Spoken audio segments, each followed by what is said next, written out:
நான் உங்க சுஜி. இன்னைக்கு சுஜிஸ் கிச்சன்ல என்ன ரெசிபின்னு பார்க்கலாமா? இன்னைக்கு ரொம்பவே குழந்தைங்களுக்கு பிடிச்சமான ஒரு பெரி பெரி சாஸ் இல்லைன்னா சட்னின்னு சொல்லலாம்.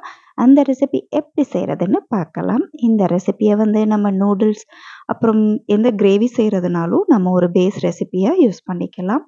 அப்படியே கூட தொட்டு சாப்பிடலாம். Bread variety, pasta வெரைட்டிக்கெல்லாம்.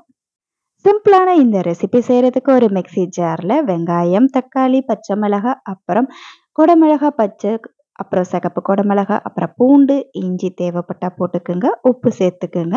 ஒரு கைப்பிடி அளவுக்கு கொத்தமல்லி சேர்த்து முதல்ல கிரைண்ட் பண்ணி எடுத்துக்குங்க. திரும்பவும் அது கூடவே பெப்பர் பவுடர் கொஞ்சமாக, லெமன் ஜூஸ், ஆரிகானோ கொஞ்சம், அப்புறம் காஷ்மீரி சில்லி பவுடர் சேர்த்துக்குங்க.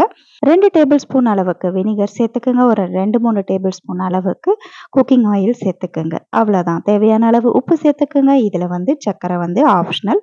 பிடிச்சிருந்தா சேர்த்துக்கலாம். எல்லாத்தையும் சேர்த்து திரும்பவும் நல்லாவே இந்த மாதிரி பேஸ்ட் மாதிரி அரைச்சி எடுத்துக்கலாம். ஒரு ஹாட் தவால இந்த சட்னியை அப்படியே ட்ரான்ஸ்ஃபர் பண்ணிடலாம்.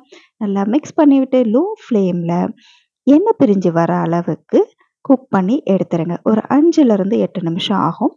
அழகாக எண்ணெய் பிரிஞ்சு வந்துருச்சு பாருங்க. அவ்வளோதான், நம்மளுடைய பெரி பெரி சாஸ் ரெடி ஆயிடுச்சு. நல்லா ஆறினதும் ஒரு ஏர்டைட் கண்டெய்னரில் ஸ்டோர் பண்ணி அப்படியே ஃப்ரிட்ஜில் வச்சு 1 மாதம் வரைக்குமே யூஸ் பண்ணலாம். இது தேவைப்படும் பொழுது நீங்கள் ஒரு நல்ல சட்னியாக யூஸ் பண்ணிக்கலாம். தோசை, சப்பாத்தி, பரோட்டா எல்லாத்துக்கும். அதே சமயம் நூடுல்ஸ், பாஸ்தா இந்த மாதிரி செய்யும் பொழுது ஒரு பேஸ் சாஸ் மாதிரியும் இதை நீங்கள் யூஸ் பண்ணிக்கலாம். பிரெட்ல அப்ளை பண்ணி ஒரு சாண்ட்விச் ரெசிபி மாதிரியும் சாப்பிடலாம். ஓவரால் இது ஒரு பேசிக் ரெசிபி. ரொம்பவே ஹெல்தியான, அதே சமயம் டேஸ்டியான ஒரு பெரி பெரி சாஸ் ரெசிபி.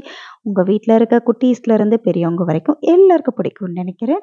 பிடிச்சிருந்தா லைக் பண்ணுங்கள், கமெண்ட் பண்ணுங்கள். அப்படியே அந்த சப்ஸ்கிரைப் பட்டனையும் தட்டி விடுங்க.